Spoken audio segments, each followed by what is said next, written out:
जी शिबली फराज साहब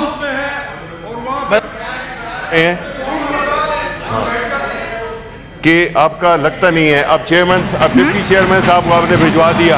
हाँ हाँ मैंने कहा है जी। ये देखें, इस हाउस को आप मजाक ना बनाएं, एक दूसरे को बात नहीं करने देंगे। हाउस को मजाक नहीं बनाएं, इसकी जो सैंक्टिटी है उसको ना डैमेज करें। ये कोई तरीका नहीं है कि डिप्टी चेयरमैन, जो कि चेयरमैन की गैर मौजूदगी में उसका रोल होता है, आपने उनको बिठा के उसको आपने डेकोरेशन पीस बना दिया है। Walked in after I took chair. Sorry, he was sitting here. Walked in after I took Well, chair. he was sitting here. He was sitting here. No, he was not. I just saw him coming in. आप जरा अपनी tone नीचे करें। आप बोले, आप कैसे बात कर रही हैं? ऐसे ही बात करें जी जैसे आप लोग करते हैं। आप बात कीजिए। नहीं, आप बात कीजिए दोस्त साहब।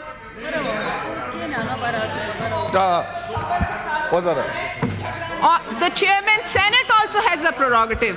The chairman Senate's prerogative is he also has a prerogative. उनका prerogative stand करता है, ठीक है? उन्होंने दिया है चेयर, उसके बाद डिप्टी स्पीकर साहब आए।